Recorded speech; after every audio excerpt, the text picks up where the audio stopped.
Have you ever heard a strange tapping sound in the middle of the night? Imagine you are deep in a forest on a faraway island. The moon is hidden by clouds, and the only light comes from the stars. All around you, the jungle is alive with sounds. But then, you hear something new. A faint, rhythmic tap-tap-tapping coming from high up in the trees.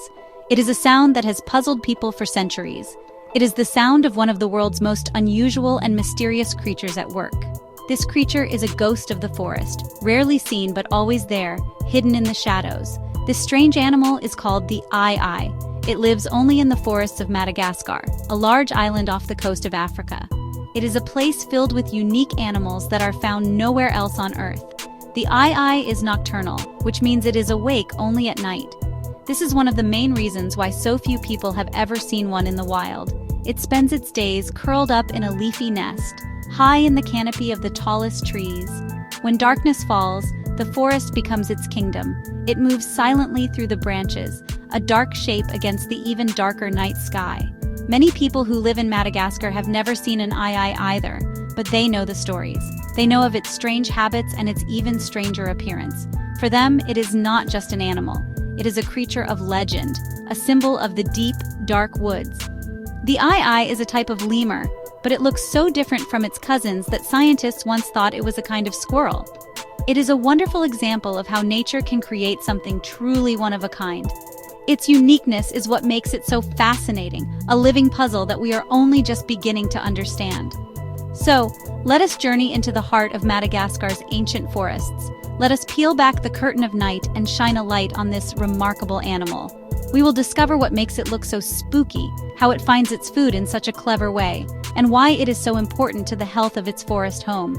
The story of the eye is a story of survival against the odds. It is a tale of a creature that is both feared and misunderstood, a creature that needs our help now more than ever. It is time to meet the eye. When you first see an eye, you might not know what to make of it. It has a face that is truly unforgettable, and some might even say a little bit spooky. Its most striking features are its enormous eyes. They are like two bright, amber-colored orbs that stare out from its dark, fuzzy face. These huge eyes are not just for show. They are powerful tools that help the eye see in the almost complete darkness of its nighttime world. They can gather every tiny speck of light, allowing the animal to navigate the complex world of branches and leaves high above the forest floor. Then there are its ears, which are large, leathery, and shaped like the wings of a bat. The eye can move each ear independently, turning and twitching them like two personal radar dishes. These sensitive ears are designed to pick up the faintest of sounds. They can hear the tiny, almost silent movements of insect larvae chewing on wood deep inside a tree branch. Its hearing is so precise that it can build a mental map of where its next meal is hiding, just by listening. This incredible sense of hearing is vital for its unique way of finding food, which we will explore. The eye's body is covered in a coat of shaggy, dark brown or black fur, with a layer of white guard hairs that give it a slightly grizzled look. This dark fur helps it blend in perfectly with the shadows of the forest at night. It also has a long, bushy tail, often longer than its own body. This tail is not just for decoration. It acts like a warm scarf when the eye is resting, and it helps the animal keep its balance as it leaps from one tree branch to another. It is a magnificent plume-like tail, much like that of a squirrel. But the most famous and perhaps the strangest feature of the eye is its hands. Its fingers are long and slender, perfect for gripping branches. However, one finger on each hand is completely different from the others. The third finger, or middle finger, is incredibly long, thin, and bony. It looks almost like a dry twig or a spider's leg. This finger is so delicate and flexible that it can bend and rotate in ways that our fingers cannot. This special finger is the eye's most important tool, a key that unlocks a hidden world of food. The eye's long skeletal middle finger is not just strange to look at. It is a marvel of natural engineering. This finger is the secret to the eye's survival. The animal uses it in a very special way to find its dinner, a technique known as percussive foraging. It is like being a doctor for trees. The eye will slowly walk along a branch, stopping every few moments. It then brings its slender middle finger up and begins to tap, tap, tap rapidly on the surface of the wood. It can tap up to 8 times per second, faster than our eyes can sometimes follow. As it taps, the eye leans in close, its huge ears swiveling to catch the sound that echoes back. It is listening for changes in the resonance. A solid piece of wood will sound one way, but if there is a hollow tunnel inside, the sound will be different. It can detect the tiny cavities created by wood-boring insect larvae, its favorite food. The eye's brain processes these sounds, creating a detailed map of everything that lies beneath the bark. It is a highly effective method, allowing it to find food that is completely invisible to other animals. Once the eye locates a hollow spot that suggests a juicy grub is inside, it gets to work. It uses its incredibly strong, rodent-like front teeth to gnaw a hole in the wood. These teeth are very sharp and grow continuously throughout the eye's life, just like a beaver's or a rat's. This is necessary because chewing through tough wood wears them down quickly. It can tear away bark and wood with surprising speed, creating a small opening that leads directly to the hidden tunnel where the insect larva is feasting on the tree's insides. With the hole now open, the eye once again turns to its amazing middle finger. This time, it uses the finger not for tapping, but for fishing. It inserts the long, flexible finger into the hole it has just created. The finger has a special ball and socket joint at its base, which allows for incredible rotation and movement. It can probe deep into the intricate network of tunnels, feeling around for the soft body of the grub. When it makes contact, it uses a small, hooked claw at the tip of the finger to spear the larva and expertly pull it out for a tasty meal. Let us imagine a typical night for our eye. As the sun dips below the horizon, painting the sky in shades of orange and purple, our creature begins to stir. It uncurls itself from a tight ball inside its spherical nest, a messy bundle of leaves and twigs woven together high in a tree. It stretches its long limbs, yawns, and then grooms its shaggy fur with a special grooming claw on its foot.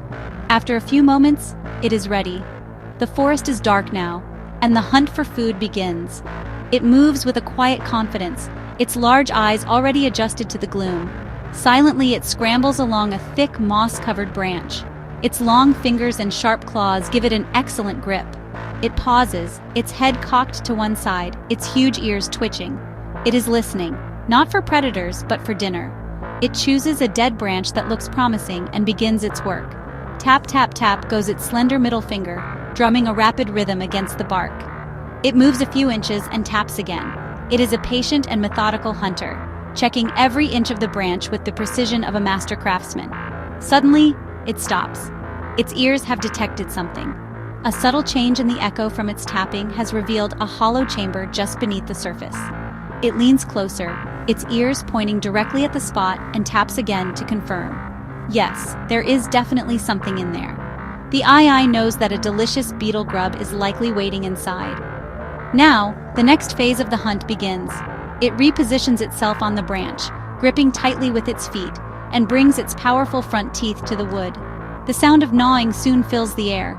Chips of wood fly as the eye carves a neat little hole. It works with intense focus, its entire being concentrated on the task at hand. Finally, it breaks through to the grub's tunnel. It stops chewing and carefully inserts its long, bony finger into the opening. The finger snakes its way through the tunnel, probing and feeling. A moment later, it finds its prize. The finger's hooked claw latches onto the soft grub, and with a swift movement, the eye pulls it out. The midnight hunt was a success. The eye enjoys its meal before moving on, ready to tap its way to the next discovery. For many of the local people in Madagascar, the eye is not just a strange animal, it is a creature wrapped in fear and superstition. Its unusual appearance and secretive nocturnal habits have made it the subject of dark legends passed down through generations. Some believe that the eye is a bringer of bad luck, an evil omen that signals misfortune or even death. Its silent movement through the trees at night, its ghostly appearance, and its large, staring eyes have earned it a fearsome reputation as a magical and malevolent creature of the night. One of the most powerful myths surrounding the eye involves its long, thin middle finger. According to some local beliefs, if an eye points the skeletal finger at a person, that person is marked for death.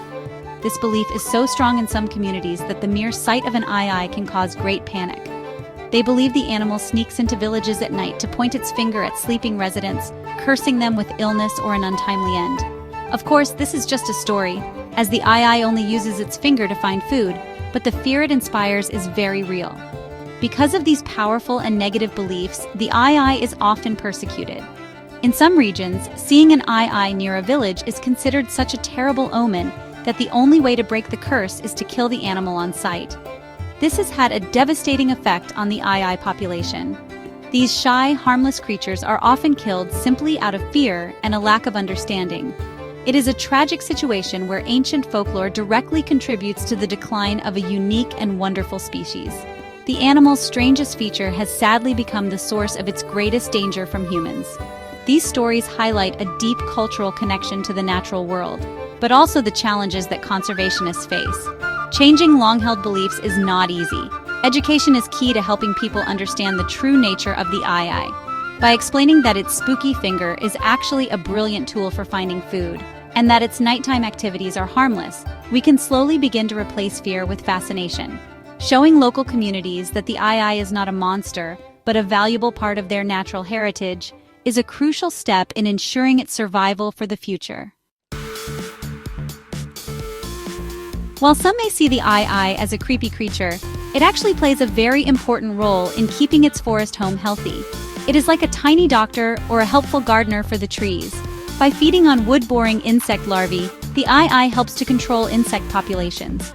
If these insects were to become too numerous, they could cause serious damage to the trees, weakening them and making them more susceptible to disease. The eye, with its unique ability to find and remove these grubs, helps protect the trees from harm. The eye's feeding habits also have another, more surprising benefit. When it gnaws holes in dead or decaying wood to get to the grubs inside, it helps to speed up the process of decomposition. These holes allow water, fungi, and other tiny organisms to get inside the wood, breaking it down more quickly. This process returns essential nutrients to the soil, which then helps new plants and trees to grow. So, in its own small way, the eye acts as a recycler, ensuring that the building blocks of the forest are reused to support new life. Furthermore, the eye is what ecologists call a keystone species. This means that its presence has a large effect on its environment relative to its abundance. The health of the entire forest ecosystem is connected to the well-being of the eye. Its role as a predator of wood-boring insects is so specialized that no other animal in Madagascar can fill it. If the eye were to disappear, the balance of the forest would be disrupted. Insect populations could explode, trees could suffer, and the entire web of life would be affected in ways we might not even be able to predict. Therefore, protecting the eye is not just about saving one weird and wonderful animal. It is about protecting the health and integrity of Madagascar's unique forests. Every time an eye taps on a branch, it is performing a vital service. It is a small but essential guardian of its ecosystem. Understanding its role helps us see it in a new light, not as an omen of bad luck, but as a symbol of the forest's complex and delicate balance. It is a reminder that every creature, no matter how strange it may seem, has a purpose. Despite its incredible adaptations and its importance to the forest, the eye is in trouble. It is listed as an endangered species, which means it is facing a very high risk of extinction in the wild. The biggest threat to its survival is the loss of its home. The forests of Madagascar are disappearing at an alarming rate. People are cutting down the trees for timber and to clear land for farming, a practice known as slash-and-burn agriculture. As the forests shrink, the eyes are left with less and less space to live and find food. This loss of habitat is a huge problem.